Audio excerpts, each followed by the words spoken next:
नमस्ते। आज बात करते हैं भारत के एक ऐसे क्रिमिनल केस की जिसने पूरे देश को सच में हिलाकर रख दिया था। ये है नीरज ग्रोवर मर्डर केस। साल 2008 की वो कहानी जो आज भी लोगों के जहन में ताज़ा है। देखिए, ये सिर्फ एक मर्डर की कहानी नहीं थी।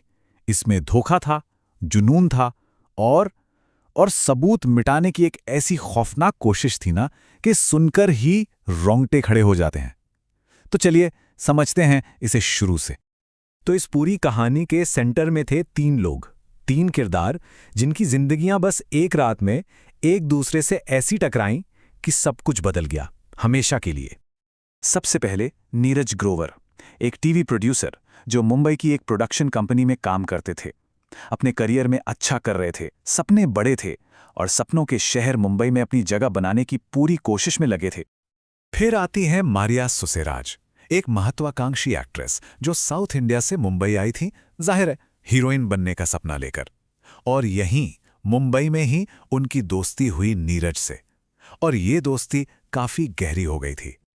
और तीसरा किरदार वो थे एमिल जेरेमिया, एक नेवी ऑफिसर और मारिया के बॉयफ्रेंड। अब इनका रिश्ता लॉन्ग डिस्टेंस था, लेकिन कहते हैं ना, बेहद जुनूनी था। और यही जुनून इस कहानी में सबसे खतरनाक मोड़ लेकर आने वाला था।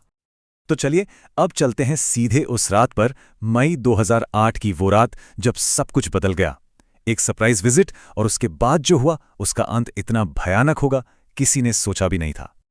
हुआ ये कि एमिल जेरेमिया अचानक बिना बताए मारिया से मिलने उसके मुंबई वाले फ्लैट पर पहुंच गए, और वहां उन्होंने किसे देखा? नीरज ग्रोवर को। बस फिर क्या था? शक, गुस्सा, एक जबरदस्त बहस छिड़ गई, और ये बहस इतनी बड़ी कि हाथापाई तक पहुंच गई, और उसी गुस्से में एमिल ने नीरज की हत्या कर दी।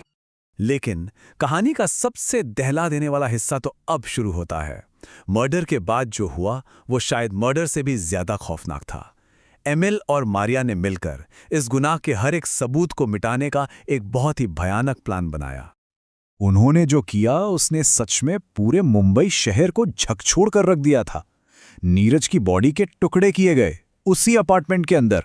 फिर उन टुकड़ों को प्लास्टिक बैग्स में पैक किया गया, और फिर वो उन बैग्स को लेकर पास के एक जंगल में गए और जला दिया, ये सोचकर कि कोई सबूत ही नहीं बचेगा।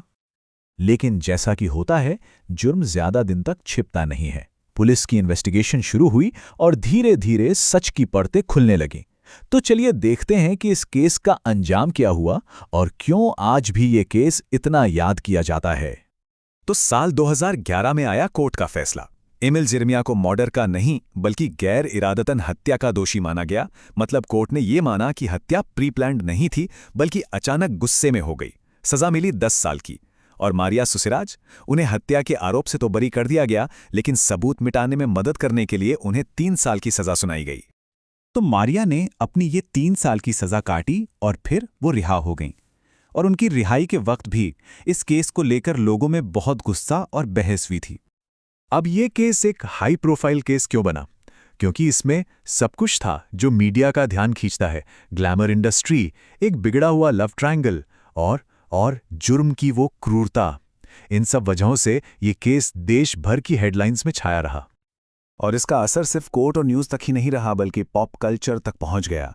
ये पूरे देश में एक मीडिया सेंसेशन था। और तो और इस पर एक फिल्म भी बनी। साल 2011 में डायरेक्टर राम गोपाल वर्मा ने इसी केस से इंस्पायर होकर नॉट अ लव स्टोरी बनाई थी। इस फिल्म ने इस कहानी को और भी लोगों तक पहुंचा दिया। तो आखिर में ये सब हमें एक बहुत बड़े सवाल के सामने लाकर खड़ा कर देता है। एमिल को 10 साल की सजा और मारिया को सिर्फ 3 साल। क्या ये सजाएं काफी थीं? क्या नीरज ग्रोवर और उनके परिवार को सच में इंसाफ मिला? ये एक ऐसा सवाल है जिसका जवाब शायद आज भी लोग ढूंढ रहे हैं।